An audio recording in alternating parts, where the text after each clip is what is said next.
Y para hablar hoy de este tema tan apasionante, tenemos un comité de expertos de lujo. Tenemos en Málaga a Francis Villatoro, que es físico, informático, doctor en matemáticas, profesor en la Universidad de Málaga. ¿Qué tal, Francis? ¿Cómo estás? Muy bien. Tenemos en Castellón a Alberto Aparici. Alberto es doctor en ciencias físicas, de hecho es nuestro doctor neutrino, cariñosamente nos referimos así a veces a él y hoy puede ser buen día para recordarlo. Es comunicador científico en el Instituto de Física Corpuscular, el IFIC, y director de las secciones de ciencia Aparici en órbita y la brújula de la ciencia en Onda Cero. Tenemos en Santiago de Compostela a José Edelstein, que es también doctor en ciencias físicas y es profesor en la Universidad de Santiago. ¿Qué tal, José? ¿Cómo estás? Y un poquito más lejos, en Nueva York, tenemos a Gastón Giribet. ¿Qué tal, Gastón? ¿Cómo estás? Buenos Hola, días ¿cómo para ti. están todos y todas? Gastón Giribet es doctor en ciencias físicas y es profesor en la Universidad de Nueva York, NYU. Y los twitters respectivos que no los he dicho, el de Francis es @emulenews, el de Alberto es @cienciabrújula, el de José es @José Edelstein y el sin nada en medio, todo seguido, José Edelstein. Y el de Gastón es también nombre y apellido seguido, @Gastón Giribet, Giribet con G, Giribet. Y el mío es @HSocas Navarro. Bueno, pues esto, hoy estamos realmente cumpliendo una promesa que hicimos a nuestros oyentes hace ya bastante tiempo. En el episodio número 300 empezamos a hablar de este tema. Hicimos una introducción de, no sé si llegó una hora, 50 minutos o algo así, y ahí, bueno, pues introdujimos un poco el tema y nos comprometimos a tratarlo en más profundidad en un especial, porque yo creo que es un tema que merece el hacerle un especial y poder hablar más, de forma más extensa y desarrollar más los conceptos, pero ya saben que les recomendamos, si tienen interés en que repasen ese episodio número 300 para pues ver un poco los conceptos que introdujimos. La verdad es que hace mucho tiempo, va a ser ya casi 2 años, pero entre unas cosas y otras, al principio porque no cuadrábamos agendas y luego porque yo creo que se nos olvidó un poco o no sé qué, no, nos ha ido comiendo la actualidad, pero también luego a raíz de que se concedió el Premio Nobel de Física este año a los experimentos, ¿no? Como el de Alain Aspect o los trabajos de Aspect relacionados con temas de entrelazamiento cuántico, pues es muy relevante para toda esta discusión y en aquel momento, cuando repasamos ese, o cuando estuvimos analizando ese premio Nobel y repasando un poco los trabajos de Aspect, pues bueno, se nos ocurrió la idea de retomar esa propuesta, ¿no? De hacer un especial sobre interpretaciones de la mecánica cuántica y aquí estamos. Creo que además en fechas muy apropiadas porque mucha gente nos había pedido este programa y quiero agradecerles a los cuatro el haber hecho el esfuerzo porque hoy para podernos reunir todos, pues bueno, ha habido que hacer ahí algunos esfuerzos, algunos encajes de bolillo. Bueno, pues gracias porque si no, esto se nos podía alargar hasta el infinito. Entonces, una cosa que quiero dejar clara, como ya dijimos en el episodio 300, vamos a hablar de las interpretaciones, es decir, no tanto de la teoría en sí de la mecánica cuántica, sino de qué nos puede decir la mecánica cuántica sobre la realidad subyacente, que es un tema mucho más difuso, que no es tan... O sea, evidentemente sí, es ciencia, pero tiene también mucho de filosofía y de metafísica y a mí me gusta porque es un tema como muy opinable y del cual se puede debatir mucho y nadie me podrá decir que estoy equivocado y que estoy diciendo tonterías. Entonces me sentiré mucho más tranquilo porque las interpretaciones, por definición, nos estamos refiriendo a formas de pensar en la teoría que están más allá de lo que se puede comprobar experimentalmente. Es decir, no es tanto la mecánica cuántica en sí, sino qué creemos que nos dice la mecánica cuántica sobre la realidad subyacente. Entonces esto es importante. Estamos hablando de diferentes formas de pensar en la mecánica cuántica, de conceptualizarla, de meternos en la cabeza qué es lo que está pasando, qué diablos está haciendo la naturaleza para que las reglas de la mecánica cuántica sean las que son. Y entonces, bueno, hay gente que ha pensado mucho en esto en los últimos 100 años, porque, bueno, es verdad que es una teoría que es difícil de digerir, tiene unas reglas que son difíciles de asimilar o de compatibilizar con nuestra experiencia cotidiana y con cómo entendemos que debe ser el mundo. Y sobre todo también yo creo que porque la primera interpretación, la más canónica, de la que hablaremos luego, que es la de Copenhague, pues dejaba conceptos muy antiintuitivos y que han dado lugar a toda una serie de... Hay muchas cosas que se dicen sobre la mecánica cuántica que suenan a místico, sobre que no existe la realidad, que depende del observador, etcétera. Y algunas de estas cosas yo creo que no están justificadas, ¿vale? Se dice muchas cosas que no están muy justificadas. Y sobre todo ese carácter místico de la mecánica cuántica, pues yo creo que aquí podríamos intentar también un poco ayudar a desmitificar y desmistificar un poco también la mecánica cuántica, algunas de estas cosas, que a menudo además no tienen que ver con la propia teoría, sino con las interpretaciones que hagamos de ella. Y luego también hay cosas que quizás están infravaloradas en cuanto a que son cosas realmente alucinantes y que no, a lo mejor no se les presta tanta atención, ¿no? Y que a mí me parece que son muy sorprendentes y muy llamativas y que valdría la pena poner en valor también, ¿no? Que son cosas que nos dice la mecánica cuántica un poco curiosas, ¿no? Ese es un poco el debate en el que nos vamos a mover hoy. Y quizás podríamos empezar por la pregunta de por qué es necesario dar una interpretación a la mecánica cuántica, ¿no? Que también empezamos con esa pregunta el otro día. Y sí, Alberto creo que quiere decir algo.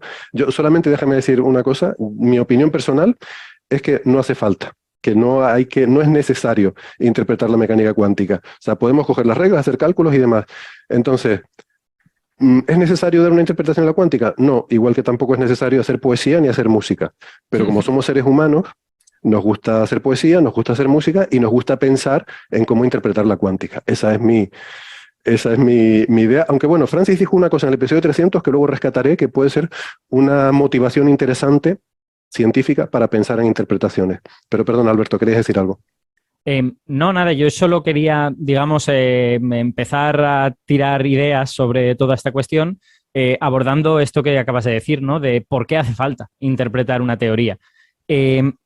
En realidad, yo creo que continuamente estamos interpretando las teorías de la física. Lo que ocurre con la cuántica, que no pasa con otras teorías, es que esa interpretación choca un poco con la intuición que tenemos del mundo que nos rodea y no parece tan directa.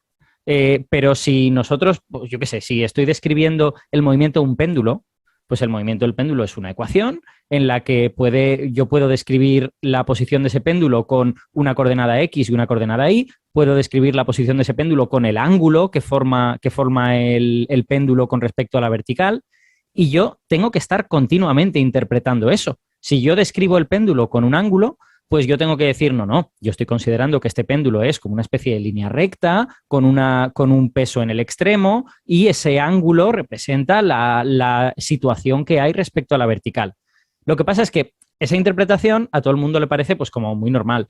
O si yo tengo una ecuación en donde aparece como estábamos hablando en meteorología, la temperatura, la presión yo qué sé, y la humedad del ambiente, pues bueno, aparecen como parámetros en esa ecuación.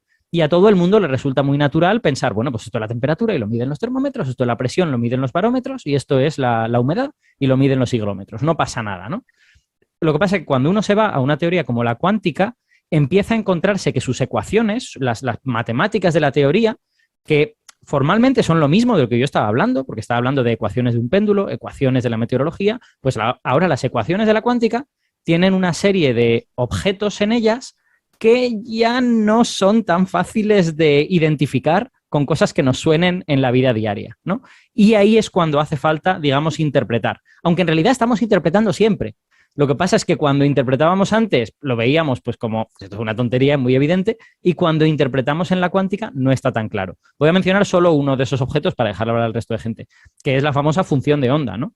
Las primeras formulaciones de la cuántica contenían un objeto llamado función de onda que, bueno, no se sabía muy bien lo que era. O sea, era algo ondulatorio que parecía representar las propiedades de las partículas. Inicialmente en el paper de Schrödinger se aplicaba al electrón, pero luego se puede aplicar a otras cosas también. Y bueno, pues una primera interpretación naif de eso es decir, bueno, pues el electrón es una onda, ¿no? Es como el sonido, si esta cosa es algo ondulatorio que nos da las propiedades del electrón, pues será que el electrón es una onda, ¿no? Lo que pasa es que luego, cuando se contrapone esa interpretación a lo que ocurre en la realidad, pues resulta que eso no encaja tan bien. Porque, y con esto ya termino, las ondas clásicas de toda la vida son objetos extensos que chocan con algo y chocan de forma extensa. O sea, si yo lanzo una ola en el mar contra un espigón, esa ola en el mar le va a pegar a la parte cercana del espigón, a la parte lejana y a la parte intermedia, porque es un objeto extenso. Mientras que si yo lanzo una onda de electrones contra un espigón o contra una pared o lo que sea, resulta que lo que obtengo es que esa onda llega a la pared y ¡pap! Solo pega en un puntito.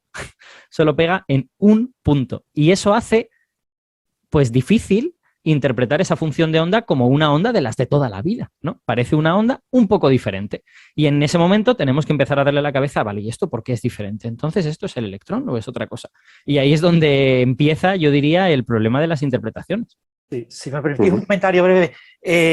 Claro, la idea de la onda-partícula, ¿no? De que la partícula como el electrón tenía asociada una onda, es una idea de principios del siglo XX en la que interviene el propio Albert Einstein, es uno de los defensores de esa idea, con un artículo de 1909, creo recordar. Pero, y se instancia y acaba con premio Nobel en la tesis doctoral de de Broglie. Bien, de Broglie plantea que las ondas son reales, son tan reales los electrones como onda que como partícula. Pero llega Schrödinger y dice, voy a escribir una ecuación de onda.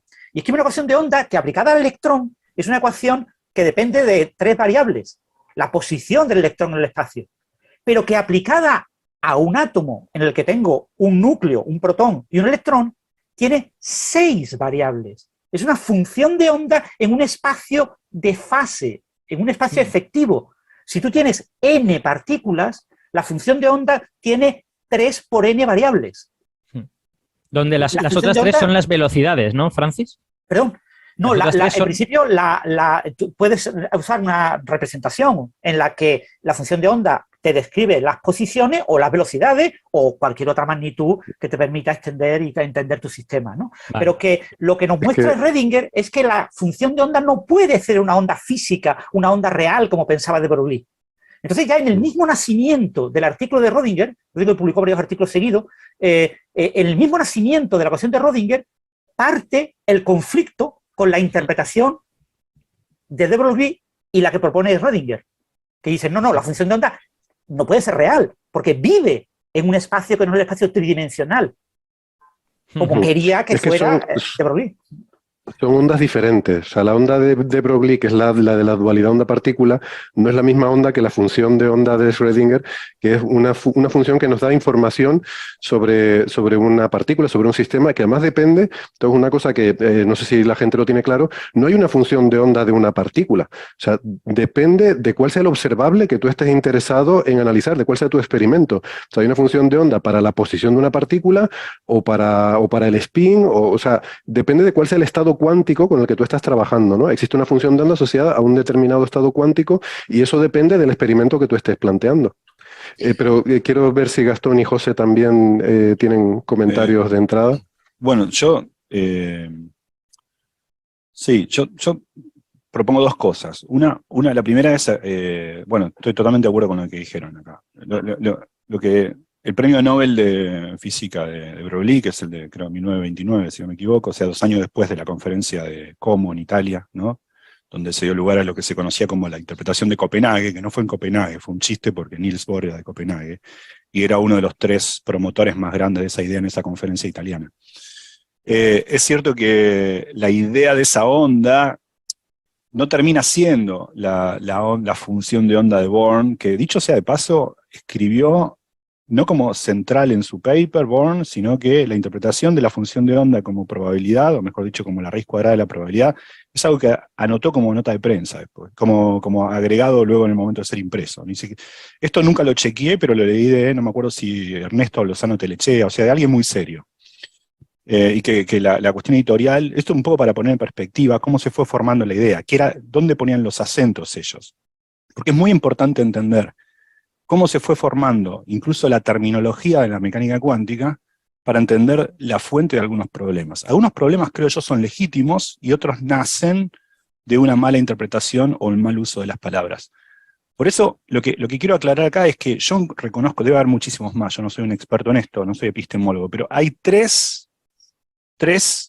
problemas centrales en la mecánica cuántica, o mejor dicho, 3 peculiaridades de ellas que hacen que se discuta su interpretación. La primera es que y un poco en concordancia con lo que dice Héctor, de que uno no puede hablar de la función de onda de una partícula, puede hablar de la función de onda de un sistema de una partícula, el sistema de una partícula, pero es un sistema, es un ensamble estadístico. ¿Por qué? Porque la primera afirmación es que la mecánica cuántica es una teoría probabilística. Es una teoría que me dice algo sobre la probabilidad de que algo ocurra, ¿no? Entonces, eso es algo que, como esa probabilidad es lo más intrínseco en la naturaleza, en lo que podemos escudriñar, ya la probabilidad por primera vez en la historia de la ciencia no aparece como algo emergente, como una suerte de precio a pagar por mi ignorancia de los detalles, sino como algo inmanente, como una propiedad inherente en la naturaleza. Uno puede estar reluctante a ese hecho, pero eso es una cuestión de deseo. Si ese es el hecho, ese es el hecho. Entonces, el primer punto es que la mecánica cuántica es una teoría probabilística. El segundo punto, que está relacionado pero es distinto, es que la mecánica cuántica, si uno quiere asignarle a esa probabilidad, insiste, persiste con la idea nacida de la intuición clásica, de intentar asignar a un elemento de este conjunto estadístico del cual la probabilidad va a hablar, una situación ontológica, es tal cosa, entonces tiene que caer en la necesidad de que está en una superposición, de poder ser una cosa y a la vez otra. No de mi ignorancia al respecto de cuál es, sino de la coexistencia de esas dos realidades. Y eso va en contra de la lógica aristotélica, pero ¿qué tiene que ver? Es totalmente consistente desde el punto de vista matemático y lógico. Es decir, ¿por qué digo lógica aristotélica? Porque el tercero excluido, o sea, uno no puede ser A y no A a la B, dice Aristóteles. La tercera posición está excluida. Bueno, en mecánica cuántica no es así, es una lógica nueva. Ahora, y el tercer problema, que es el que más confusiones trae y más aguerridos debates trae, es el llamado problema de la medición, que es qué ocurre cuando uno mide. Es un tercer problema, distinto al primero, distinto al segundo. Todos ellos están relacionados, claro, son parte de la misma teoría, pero son tres problemas distintos. El tercero es el que más, sobre el que yo tengo una posición más tomada. Tengo una posición tomada sobre los tres, pero para mí el problema de la medición no es un problema. No hay un problema en la medición. Entonces, ahora, el primero es una cuestión de placer, de gusto, de deseo. Me gustaría que la naturaleza no fuera probable. Bueno, macho, no todo se puede en la vida. Me gustaría una revolución en Nicaragua, no se puede todo en la vida. Mi deseo trasciende lo que puede pasar. O sea, uno puede decir, tener una preferencia metafísica sobre cómo le gustaría a uno que fueran las leyes de la naturaleza. Bueno, y bienvenido sea, y tomemos whisky y hablemos de eso, pero no le vemos al rango de un problema matemático, de un problema lógico, de algo que es menester resolver, porque si no, no entendemos el funcionamiento del mundo. No es así. Ese es el problema. La naturaleza es probabilística. Hay una teoría muy precisa, que es la mecánica cuántica, que me predice de manera determinista la evolución de un ente que me da la probabilidad de algo. No confundamos que el ente del que hablo es una probabilidad con que la teoría que me dice cómo esta probabilidad evoluciona sea totalmente determinista. La evolución, si uno me dice cuál es la función de onda, básicamente es la raíz de la probabilidad de que algo ocurra o sea. ¿Cómo es la función de onda? En un dado instante, la mecánica cuántica automáticamente, de manera unívoca, de manera unitaria, de manera hamiltoniana, me dice cuál será la función de onda en todo otro momento. Acá es donde el tercer problema entra en juego. ¿Y qué pasa cuando mido? Bueno, no, ese no es un problema. Después podemos hablar de la medición, que es un poco más sutil. Pero no se rompe esa evolución hamiltoniana. Solamente que la pregunta en mecánica cuántica siempre está ab initio, dada en términos de cuando se mide. Está puesta en esos términos. ¿Qué voy a medir? Es una teoría que pone al pragmatismo en primer lugar. Es una teoría que permite perfectamente instrumentalizar de manera matemática todo fenómeno observado en el mundo.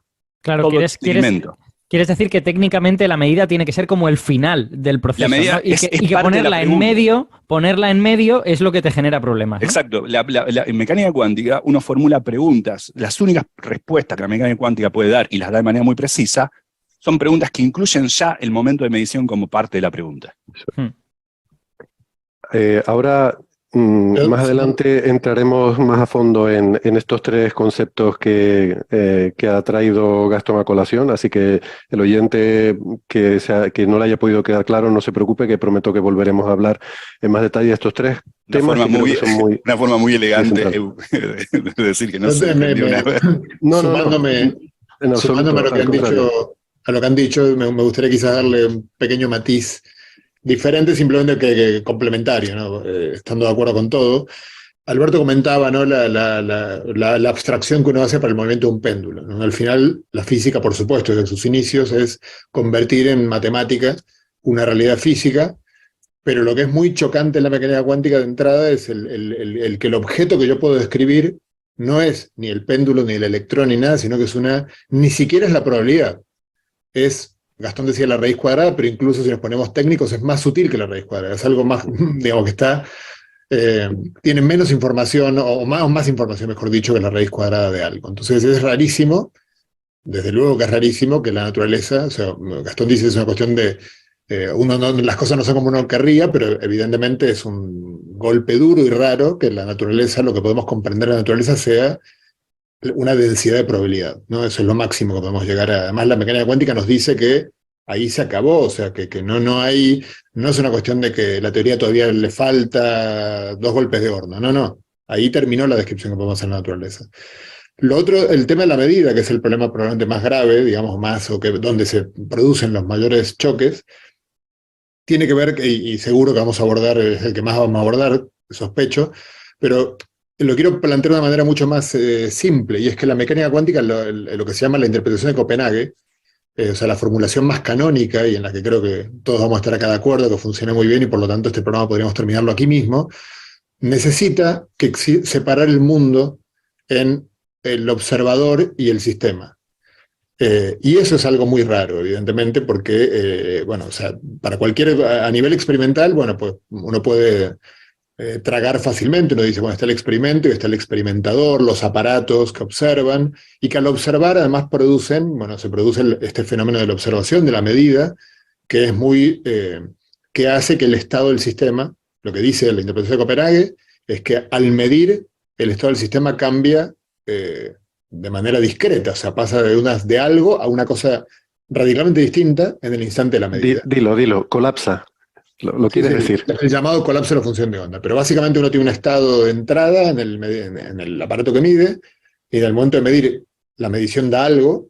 Por ejemplo, en lo que dijo Alberto, cuando da esta onda da en una pared, en un espigón cuántico, y solo marca un puntito. Eso quiere decir que la posición del electrón es ese puntito, y no los demás, habiendo tenido una probabilidad de ser cualquiera de los otros, ¿no? Claro, el punto que evidentemente ya... eso funciona perfectamente, y por ese lado no hay mucho que discutir. El tema, claro, es a nivel epistemológico, si eso es una teoría completa, en el sentido de que si recordamos que los observadores están hechos de átomos, y por lo tanto también de última deberían estar sujetos a las mismas leyes de la mecánica cuántica, entonces parecería que la separación entre observadores y sistema, que es crucial, por lo menos en la interpretación de Copenhague, no puede estar libre de ambigüedades, digamos, requiere algo más, requiere decir algo más. A ver, y te pregunto, José, a ver si está de acuerdo con esto. Yo diría, bueno, sí, nosotros somos un conjunto de átomos que también estamos sometidos a las reglas de la mecánica cuántica. Tanto es así que yo, como fisicalista extremo, y reduccionista, diría que somos solamente eso, ¿no? Un montón de átomos sujetos a mecánica cuántica, en particular observando a otro átomo o a un electrón. Entonces el sistema, la mecánica cuántica, tendría que tener en cuenta todos mis átomos, 10 a la 24 átomos, cada partícula que lo forma. Quizá el universo es un conjunto que también contribuye en el momento de observación, no todo de igual manera, porque hay descomposición de clústeres y localidad en el universo, pero grosso modo muchas más. La función de onda del universo, todo, tiene que evolucionar con una regla simple, ¿no? La ecuación de Schrödinger sometida a los constraints, que serán la ecuación de Weir-de-Witt o la que fuere, ¿no? Entonces es una gran función de onda que evoluciona de manera unitaria, y todo lo que pasa ahí es de manera unitaria. Claro, en el momento en el que uno, por cuestiones prácticas, tiene que hacer una... Espera, porque has introducido el concepto de unitaria, y yo creo que ese es un concepto fuerte. Digamos unívocamente, una evolución unívocamente, de manera determinista, en lo que mecánica cuántica se parece a determinismo. Sí, digamos reversible. Añadiré, exacto, eso iba a decir. Reversible. Determinista y reversible. Eso es lo que queremos. Entonces, digo, en particular la función de onda evoluciona de tal manera. Claro, por cuestiones prácticas, a uno no le interesa a veces la función de onda de todo el universo, primero porque poco podría decir de ella, y por otro lado porque uno tiene que hacer algo concreto. Por ejemplo, mirar partículas en un acelerador de partículas, o un espectrómetro, o lo que fuere. Entonces tiene que siempre hacer una escisión entre el sistema medido y el observador, o todo lo que no es el sistema medido. Pero claro, el sistema, lo que va a dejar afuera en esa descripción, tendrá una descripción cuántica, a veces inabordable por cuestiones prácticas, porque los aparatos son muy grandes, tienen muchas partículas, y porque por otro lado uno está interesado en el electrón. Entonces dice, bueno, voy a hacer esta escisión. Claro, ¿qué ocurre? Como en física no es la primera vez que el artefacto introducido, el vicio introducido, al hacer un cisma entre lo observado y el observador, entre una parte del sistema y el otro sistema, uno que hace como precio a pagar viola alguna condición de la física, no porque esta ley de la física se viole, sino porque es una suerte de defecto introducido por mi insistencia entre separar parte del sistema de otro. Un ejemplo muy tonto, no hace falta ir a la mecánica cuántica, ni siquiera hace falta ser físico, es jugar al tenis contra un frontón. Si yo juego al tenis contra un frontón, la pelota rebota todo el tiempo, rebota. Y digo, se está violando la conservación del momento. No se está violando la conservación del momento. Estás haciendo una escisión entre el sistema pelota y el resto del mundo. Si uno tiene en cuenta el recular del planeta, cada vez que la pelota le pega al frontón, vamos a ver que ese recular del planeta conserva el momento. Bueno, pero yo no voy a andar pensando en el recular del planeta cada vez que le pego al frontón. Entonces está bien, hay una teoría, una descripción efectiva que es solo mirar la pelota, y el precio a pagar es que, de manera ilusoria, vas a ver que la conservación del momento deja de valer. En realidad no deja de valer. Bueno, en la mecánica cuántica pasa algo más abstruso, pero del mismo tipo. Cuando yo separo el sistema entre lo observado y el observador, lo que veo es que va a haber momentos en los cuales hay fenómenos que parecen romper la unitariedad, es decir, que parecen generar una evolución temporal no reversible, que yo llamo colapso de la función de onda. Pero eso lo explica la teoría de la decoherencia, que es justamente hacerse cargo matemáticamente, lo más preciso que uno pueda, de esa escisión entre sistema observado y observador. En términos técnicos uno puede mostrar que los términos no diagonales de una matriz de densidad van a cero exponencialmente, y eso da cuenta de esa irreversibilidad aparente, ilusoria, que es artefacto de haber separado el sistema medido del sistema observador. Eso es como yo entiendo la mecánica cuántica, y vivo todas las mañanas, me levanto, me afeito a veces, hoy no, feliz, y no tengo, si no no sé si están de acuerdo. Vamos a escuchar a Alberto. Sí, a mí me gustaría solo añadir una cosa, porque como ya estamos manejando esta noción de unitariedad y la vamos a seguir manejando todo el rato, simplemente para que los oyentes vean un ejemplo de qué significa ser unitario o no unitario, cuando nosotros tenemos esta función de onda, esta densidad de probabilidad de la que hemos hablado, y hay una ecuación que nos dice cómo evoluciona en el tiempo, que puede ser la ecuación de Schrödinger o que pueden ser las ecuaciones de una teoría cuántica de campos, lo que queramos, ¿vale? La evolución unitaria significa que yo tiro para adelante esa densidad de probabilidad en el tiempo, pero podría bien tirarla para atrás y no pasa nada. Toda la información que tengo en la que yo he tirado 5 segundos en el futuro me sirve para llevarla 10 segundos al pasado si quiero, no pasa nada. Lo que ocurre es que cuando se produce esto que llamamos la medida, y que efectivamente, como dice Gastón, es una consecuencia de que hayamos un poco partido el universo en dos piezas, ocurre esta cosa que yo he dicho, ¿no? De llega la onda del electrón, golpea un único punto, y a partir de que golpea ese único punto, yo ya no puedo reconstruir la onda que había antes. Es decir, yo antes tenía una onda que podía tirar para adelante y para atrás en el tiempo porque contenía un montón de información, y de repente esa onda llega a un sitio, todo el electrón deposita toda su energía en un punto, y a partir de ahí, ¿cuál era la onda, la función de onda antes de eso? Es una pregunta que no puedo responder, porque se ha roto esa evolución unitaria, porque ese colapso de la función de onda rompe esa evolución unitaria y te impide, digamos, volver atrás en el tiempo. Esa es la gran diferencia. Unitario significa yo tengo toda la información para ir adelante y atrás, no unitario significa no puedo ir más atrás de esta medida, porque esa información ha desaparecido para siempre. Sí, al menos en mi descripción. Y ahora, sí, lo que plantea Alberto en resumen es, yo tengo una ecuación para un sistema cuántico, y cuando yo mido ese sistema cuántico, utilizo un aparato de medida, pero yo no meto el aparato de medida en la descripción de la ecuación. Yo no incluyo en la ecuación la dinámica de ese aparato de medida.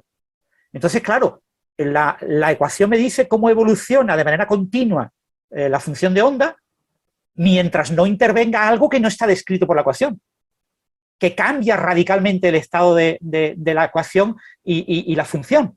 Entonces, ¿yo cómo meto algo que no está descrito en la ecuación en mi formalismo matemático? Pues yo digo, bueno, pues cuando yo sepa cuál es el resultado de la interacción de ese objeto externo sobre el sistema cuántico, yo reinicializo, cambio, repreparo, cambio la condición inicial de la función de onda adaptada a lo que me dice ese sistema de medida que no he incluido en la ecuación. Y una vez que he hecho eso, vuelvo a poner en marcha la ecuación. Claro, si yo repito la medida muy rápido, si yo hago una medida y la vuelvo a repetir, y la vuelvo a repetir, y la vuelvo a repetir, las siguientes veces, la evolución debido a la ecuación, una vez que yo la he reiniciado, la evolución es tan corta que prácticamente no cambia, pues prácticamente yo vuelvo a obtener siempre el mismo resultado. Pero la vas reseteando continuamente, claro. Claro, la vas manteniendo en ese estado. Pero la evolución, una vez que yo coloco ese estado, oficialmente la ecuación de Arduino nos dice que sigue evolucionando. Dicho sea de paso, eso que contó Francis es una de las cosas más lindas de la mecánica cuántica. A veces se lo suele llamar como la paradoja de Zenón de la mecánica cuántica, ¿no? Por la referencia a las paradojas de la flecha y Aquiles y todo. La idea es que cuando uno observa una mecánica cuántica, si uno observa el sistema no evoluciona, ¿no? Si lo observa de manera continua, ¿no? Uno puede mostrar eso, hay un teorema que lo muestra, que si uno hace un lapso, ¿no? Va mirando el sistema con un lapso de tiempo tau, digamos, deja un tiempo tau segundos, y luego toma tau a cero, uno ve que la evolución de la función de onda no evoluciona. Como si uno observa todo el tiempo la función de onda, no hay evolución temporal. No sé, siempre me gustó mucho. Creo que en un episodio incluso hablamos de alguna prueba experimental de esta idea, ¿no? Me suena haberlo discutido.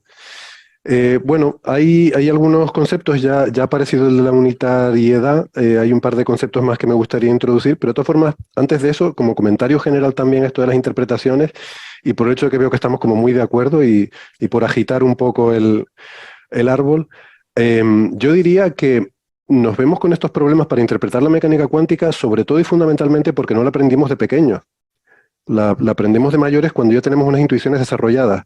¿Y por qué digo esto? Porque decimos, no, es que no se entiende, no se puede entender. Y tú te preguntas, ¿qué significa entender? Al final, o sea, es muy difícil explicar a alguien qué significa entender algo. Y yo creo que al final, entender significa descomponer lo que estás estudiando en conceptos tan simples que te sean intuitivos. Y lo intuitivo es lo que te es familiar desde pequeño. Eso que te es familiar desde pequeño lo tienes interiorizado y lo tienes asumido, ¿vale? Y entonces descomponer las cosas en esos conceptos que ya tienes asumido, dices, lo entiendo. Pero pensemos lo siguiente, por ejemplo, hablamos de la dualidad onda-partícula. Esto se menciona a veces como una de las cosas que no se pueden entender de la mecánica cuántica. ¿Pero es una onda o es una partícula? Si me dices que es una bolita, yo lo entiendo. ¿Por qué? Porque desde pequeño he visto bolitas. Sé lo que son las bolitas. Pero si uno lo piensa, ¿qué sentido tiene decir que un electrón es una bolita de carga? ¿Una bola, una superficie dura? O sea, no tendría mucho sentido, ¿no? Y a la inversa, ¿por qué no un ente onda-partícula, una especie de ondícula? El nombre no es adecuado porque es la traducción de wavelet, pero por decir algo así, ¿no? Una especie de ondícula, si estuviéramos acostumbrados a trabajar con esos de pequeños, si las viéramos en la vida cotidiana, ¿no sería algo intuitivo y no nos sorprendería lo más mínimo? O sea, siempre que tú tengas reglas para saber cuándo esa ondícula se comporta de una forma y cuándo de otra, pues ya está, no habría problema. Yo estoy convencido, Lo que pasa porque es que míralo al revés. La intuición no nace solamente de la educación formal o lo que fuimos expuestos. La intuición también nace uno se da un mundo también, ¿no? Uno ve las cosas, uno ve que las naranjas se caen de la mesa, pero nunca la vieron una superposición de ocurrir y no ocurrir. Entonces digo, la intuición nace no solamente como no sé si no podemos controlar eso, porque no nace solamente de lo que nos ha sido enseñado o de la forma, que ciertamente eso contribuye un poco. Pero yo creo que lo más fuerte es que nosotros vivimos en un mundo macroscópico en los cuales todas esas leyes de la mecánica cuántica no se expresan de manera muy fuerte. Entonces, la intuición nace de ahí. Claro, pero déjame terminar el argumento. O sea, estoy de acuerdo, no es solo la educación formal, es nuestra experiencia cotidiana. Pero si tú lo piensas, y tú piensas en una teoría como la newtoniana, que es algo que tenemos totalmente asumido, a veces si te pones a pensarlo, dices, es que esto habría que interpretarlo también, esto es muy raro. O sea, ¿cómo es esto? ¿Qué son las fuerzas? ¿Qué es que yo tenga aquí una manzana y de repente empiece a moverse sola y a acelerar? Lo que decís es correcto. O sea, el debate... Pero es que tú fíjate... Si los cuerpos actúan a distancia... Mucho más largo que el debate sobre la mecánica cuántica. Y le sacó la cabeza a la gente desde la década del 80 del siglo XVII hasta el siglo XIX. O sea, Es más, a Newton se le criticó la noción de fuerza, ¿eh? A Newton en algunos momentos se le ha dicho esto es una noción esotérica, esto es una cosa que nadie sabe muy bien lo que es y que Newton se ha inventado que es útil, pero que bueno, que eso pues eso no, es incluso hay quien argumentó que el título del libro de Newton, Principia Mathematica, el hecho de que es principios matemáticos, tiene que ver con eso, con una suerte de agnosticismo a la hora de, mira, yo te digo cómo funcionan las cosas, no me voy a expedir sobre la naturaleza ontológica de la acción a distancia o qué pasa en el medio, porque ya había teoría del siglo XVII, como de Descartes o el mismo Leibniz, sobre que la gravedad actuaba como unos pequeños vórtices, una suerte de fluido que había por ahí. En efecto, este debate totalmente cierto. La acción a distancia era ridiculizada a nivel de que había un lema en la época, en el siglo XVIII, que era los cuerpos no tienen ventanas, como diciendo que es esa pavada de que... Bueno, pero uno ve manzanas cayendo, uno ve los griegos frotaron varillas de ámbar y veían que se repelían, o sea, o un imán, o sea, digo, uno luego puede costarle abstraerse e imaginar el concepto de fuerza, pero en la práctica lo podemos ver. Yo agregaría lo que dijo Héctor de nuestra experiencia cotidiana, no nos olvidemos de que somos individuos de una especie. Entonces no solo está nuestra experiencia cotidiana, sino que está la historia de nuestra especie, ¿no? O sea, nosotros tenemos un cerebro que está mucho más preparado para ver cosas, aunque luego tú agarres un niño y experimentalmente le enseñas otras cosas, hay algunas que vienen en el hardware. Igual déjame mencionar una cosa dos cosas quería comentar de lo que se fue comentando. Una es esto de la dualidad onda-partícula, no sé si estarán de acuerdo aquí mis compañeros, pero o sea, a mí siempre me resultó incómodo hablar de la dualidad onda-partícula porque me parece que es un debate del año 24. Cuando de Broglie publicó su trabajo, pues fue algo espectacular, pero hoy aporta más confusión que otra cosa, porque un electrón no es ni una onda del todo, ni una partícula del todo. De hecho, yo acá soy totalmente del ejército de Dirac. O sea, un electrón es un ket en un espacio de Hilbert. Es algo mucho más abstracto, sí. Y yo entiendo que es algo muy, digamos, no es muy popular decir algo así, porque obviamente es muy difícil de entender y requiere una matemática detrás, pero pero es la descripción real para entender el estado de un electrón hay que entender lo que es o sea, así como la posición del péndulo que decía Alberto, uno puede marcar la coordenada X e Y, que al final son las coordenadas de un vector, pues un electrón también es un vector, pero un espacio más abstracto. Y luego tiene propiedades de onda sí, si uno se las mira. Tiene propiedades de partículas sí, si uno se las mira. Y tiene propiedades de otras cosas también si uno se las mira. Quiero decir, en función de cómo uno le busca la cosquilla al electrón, se realizan distintas formas. Es como una teoría spinociana del electrón. El electrón tiene infinitos atributos, pero la mente humana solo puede acceder a 2 de ellos. Sí, pero es a lo que voy, que como nosotros intentamos proyectar ese electrón en los conceptos que nos son conocidos de forma cotidiana, como el de onda o el de partícula, pero es algo mucho más general que eso. Es más, yo iría más allá de lo que tú dices, de que es un ket en un espacio de Hilbert, porque es más que eso. Eso es un electrón aislado, o sea, el estado cuántico que tú defines en un ket depende del experimento que tú vas a hacer, de la medida que vas a hacer, del análisis que vas a hacer. Ese electrón, ese mismo, entre comillas, ese mismo electrón en un átomo, estaría descrito por un estado cuántico diferente. Y el estado cuántico siempre es algo que depende, como la mecánica cuántica es una teoría, que depende mucho de cuál es la medida que tú vas a hacer sobre ese sistema, ¿no? Entonces, creo que es incluso... Puede ser otro. Creo que es incluso más complejo que eso.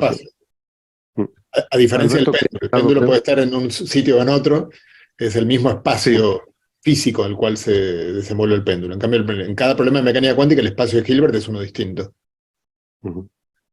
Exacto. ¿Alberto? Sí, yo quería comentar al hilo de esto de la dualidad onda-partícula y para que el público vea también cómo, digamos, se pueden utilizar diversas imágenes para tratar de entender esto. A mí hay una imagen mental que me gusta usar para describir este problema, que estoy súper de acuerdo con José, que es un problema antiguo, de hace 100 años y que deberíamos superar, porque la dualidad onda-partícula ya no es un problema en física. Yo utilizo a veces una... Perdona, depende de quién te lo explique y luego te contaré alguna anécdota de estas de batallitas personales, pero bueno. Sí, sí, seguro. Vamos, quiero decir, si a mí me lo explicaron como que era, a mí me lo explicaron de forma súper esotérica en la secundaria, en plan de no, es que a veces son onda y a veces son partícula. Y yo, perdón, la física trabaja con a veces. ¿Qué Con a quiere veces. decir esto, no? Entonces, bueno, yo utilizo a veces una imagen inspirada un poco por A la teoría veces. cuántica, exacto, inspirada un poco por la teoría cuántica de campos, que es una imagen que no resuelve estos problemas que estamos diciendo, pero que es menos contradictoria que la dualidad onda-partícula de toda la vida, que es que yo a veces elijo hablar de que esto que llamamos partículas en realidad son ondas cuánticas. Y estas ondas cuánticas, ¿qué son? Pues son una cosa extensa, como las ondas, pero que tienen ciertas propiedades que recuerdan a las partículas. Y dos de ellas son muy importantes. La primera es que tú en teoría cuántica de campos creas un número entero de esas ondas cuánticas. Tú puedes crear una onda en el campo del electrón, o dos o tres, pero no 3,87 ondas, y eso te devuelve cierta noción de partícula, porque efectivamente tenemos la idea de que las partículas las podemos contar con los dedos, ¿no? Hay 1, 2, 3, 4, pues estas ondas cuánticas, hay efectivamente 1, 2, 3, 4, pero son ondas, no son puntitos ni nada por el estilo. Y una segunda propiedad que tienen es que las interacciones son locales. Las interacciones en teoría cuántica de campos son locales. Eso quiere decir que esas ondas ceden su energía o ganan energía a través de un punto, solo a través de un punto, a pesar de que son un objeto muy extenso. Entonces, bueno, cuando esa onda choca con algo y tú lo que ves es un puntito en ese algo, dices, ah, vale, es que la interacción ha sido local. No es necesariamente que esto era un electrón que era un puntito y que ha chocado ahí, es que la energía de esa onda ha quedado, un momentín, Héctor, ha quedado depositada en ese punto. ¿Dónde entra la probabilidad? Porque ya os digo que esta imagen no resuelve los problemas que estamos diciendo, solo ayuda un poco a que sea menos contradictorio. Pues la probabilidad entra en que tú no sabes cuál es el punto en que eso va a ocurrir. Vale, la interacción es local, pero bueno, entre todos los puntos posibles, pues ha sido ahí. ¿Por qué en ese A? No sé. Pero te puedo dar la probabilidad de que sea en ese. Sí, eso de que la interacción es local es muy importante y a mí me parece un consejo para los estudiantes que están ahora mismo un poco, a lo mejor tan confundidos como estaba yo cuando lo estudiaba, porque una cosa que a mí me molestaba mucho es lo de eso que tú has dicho, a veces se comporta como una onda y a veces como una partícula. Entonces te ponen los experimentos, aquí como una onda, aquí como una partícula, y tú dices, a ver, yo estoy dispuesto a aceptar lo que sea, yo tengo una mente abierta, pero para que tú me digas que esto es una teoría, me tienes que decir cuándo. O sea, dime las reglas, cuándo se comporta como una onda y cuándo como una partícula. Y eso no me lo explicaron en ningún momento, me daban ejemplos, esto era como, históricamente la cuántica eran ejemplos, ahora el átomo, ahora el electrón, ahora no sé qué. Y digo, no, pero vamos a ver, ya ha pasado 100 años, o sea, sabremos las reglas de esto, digo yo. Y la regla mental que yo me he puesto y creo que a mí me ayuda y supongo que si hay estudiantes por ahí les puede ayudar a entender intuitivamente, tiene que ver justo con lo que tú has dicho. Un electrón, un sistema cuántico, se comporta de forma ondulatoria en cuanto a su evolución, siempre teniendo en cuenta que al final lo que vamos a determinar son probabilidades de una determinada medida. Entonces todo eso evoluciona como una onda, bueno, tiene un comportamiento ondulatorio hasta el momento en el que va a haber una interacción, va a haber una medida, va a chocar con otra partícula, en ese momento cuando va a haber una interacción, entonces es local, lo que tú dices. Sí, en relación a la localidad que acabáis de mencionar, hay un elemento que yo quiero destacar. Claro, la ecuación de Rödinger es no relativista. Es decir, la función de onda introducida por el Rödinger se puede mover a velocidades mayores que la velocidad de la luz en el vacío. Puede haber procesos instantáneos compatibles con esa ecuación. ¿Qué es lo que vuelve local? ¿Qué es lo que vuelve relativista? ¿Qué es lo que vuelve la mecánica cuántica compatible con la relatividad, que básicamente es una teoría clásica? La medida.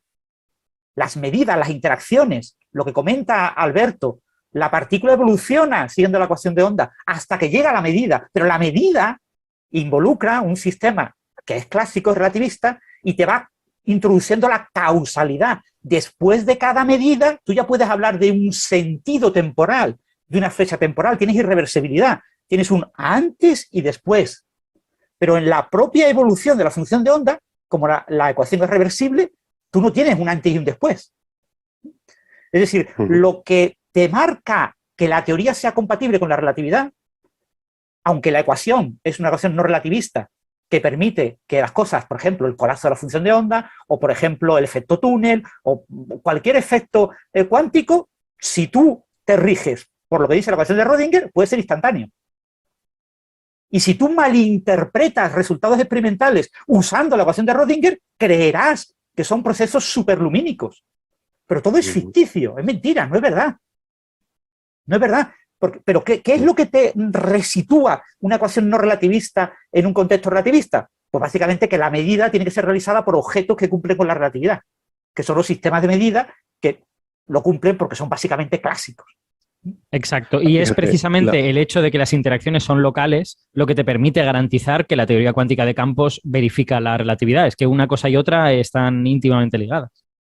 Hay un artículo muy lindo de Dyson en el que cuenta algo, yo creo que la cuántica es el primero de luego varios ejemplos más que hubo en el siglo XX, de un tipo de teoría que naturalmente va a producir este conflicto.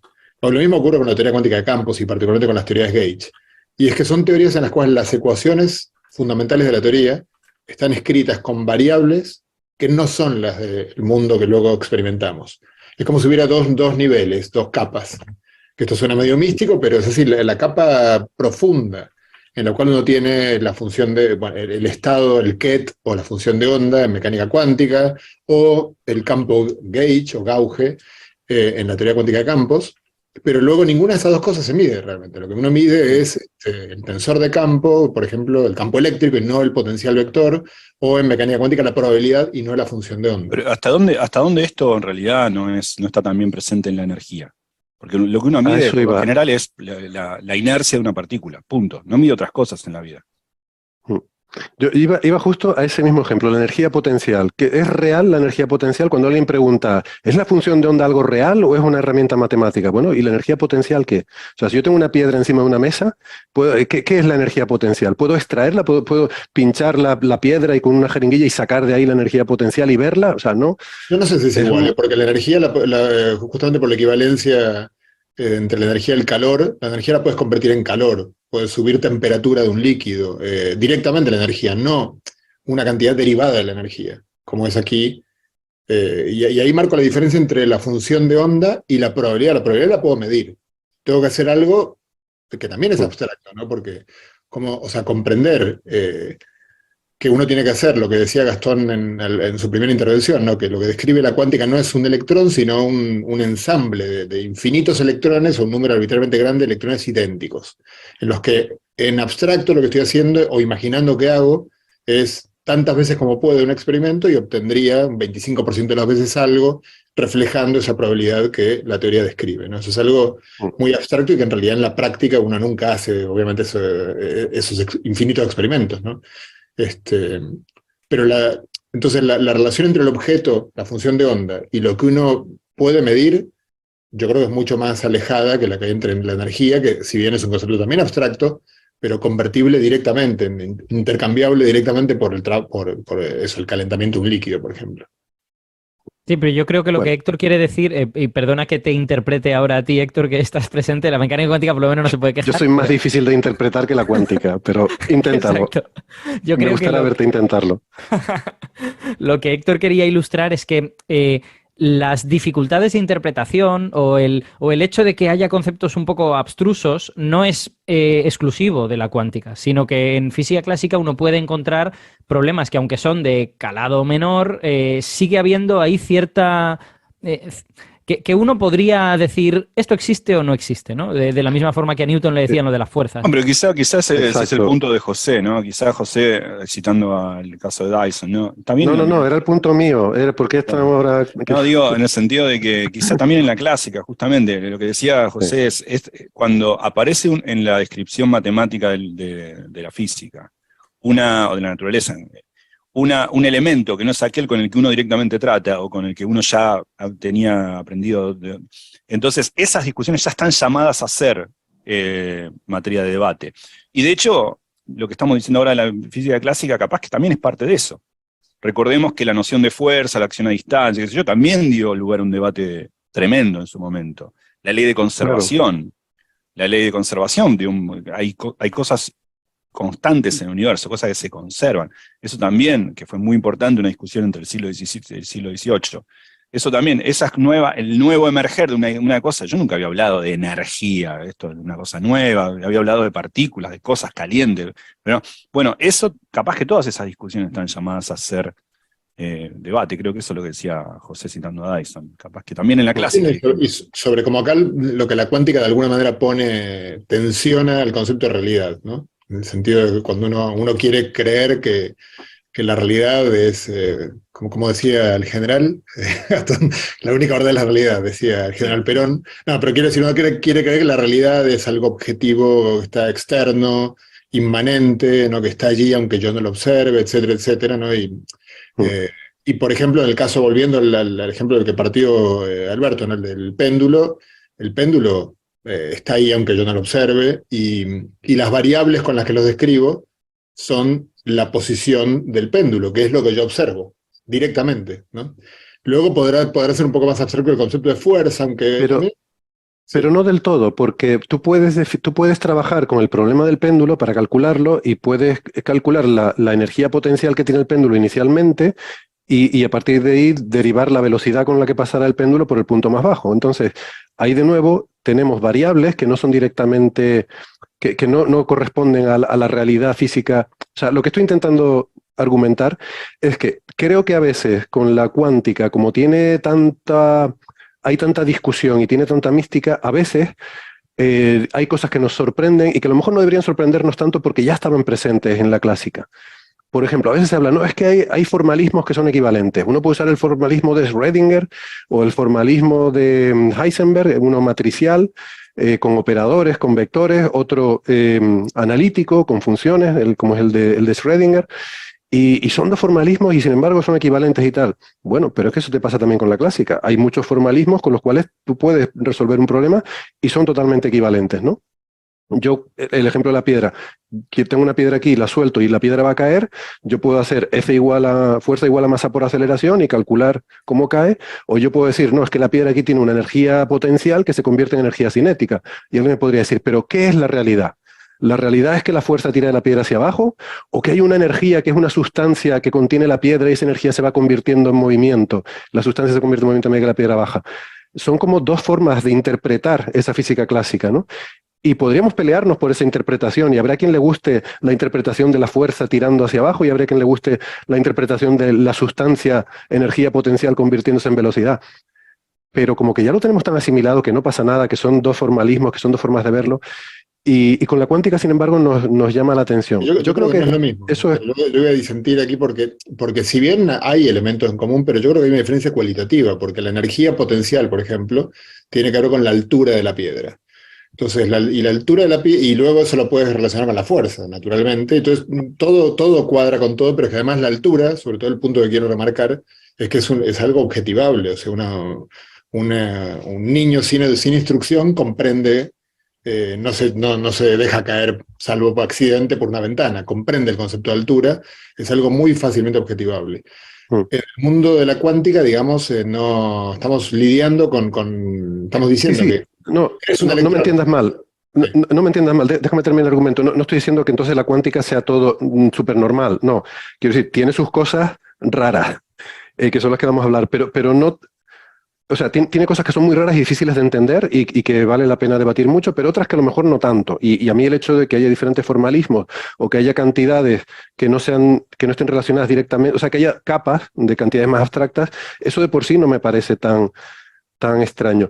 Lo que yo creo que es extraño de la cuántica, si me permites, y así ya terminamos con la introducción de la teoría y vamos a las interpretaciones, es que creo que es una teoría que por primera vez es una teoría que está centrada en las medidas. Es decir, no es una teoría que te intenta explicar cómo es la realidad y por tanto qué vas a obtener tú de la medida, sino que es una teoría que parte de la base de que tú vas a hacer una medida y la teoría lo que pretende es decirte qué vas a determinar. O sea, en ese sentido es súper humilde. Dice, yo no te voy a decir qué es lo que hay ahí detrás porque no tengo ni idea. Lo que voy a aspirar es a decirte qué es lo que vas a obtener cuando midas. Es más, no te voy a decir lo que vas a obtener cuando midas. Te voy a decir que puedes obtener una cosa o que puedes obtener otra. ¿Vale? Si tienes suerte te daré unas probabilidades. Lo más raro es que la mecánica cuántica... Esta teoría la inventó un gallego, José. ¿No? Claramente. Lo que la mecánica cuántica dice es más que no me voy a expedir acerca de qué es lo que hay ahí adentro, sino que también hay teoremas que te dicen no hay nada. O sea, no se puede hablar no se puede hablar de dónde está el electrón. Yo solamente no solamente te voy a decir qué probabilidad hay de que midas esto o midas lo otro con un electrón, sino que hay teoremas que muestran que no existe una realidad del electrón antes de esa, ¿no? Que es esto que hablamos sobre la desigualdad de Bell. Yo creo que el gran problema de lo que pasa acá es, hay dos fuentes de problemas. Una es el deseo y la otra es el lenguaje. El deseo es cuántas cosas queremos retener de la mecánica clásica, nos gustaría que el universo sea de tal manera y la otra, que sea determinista en este sentido y en el otro, y que la mecánica cuántica se ha mostrado poco hospitalaria a querer insertar en ella ideas clásicas. Entonces, muchos de los problemas surgen de esa incompatibilidad, como querer meter un CD en una Mac nueva, digamos, no tiene ranura, digamos, ¿no? Uno no puede insertar ciertas nociones en una teoría que es distinta. Y por otro lado, un problema de lenguaje. Hay que entender que estos tipos en la década del 20 le ponían el nombre que les parecía.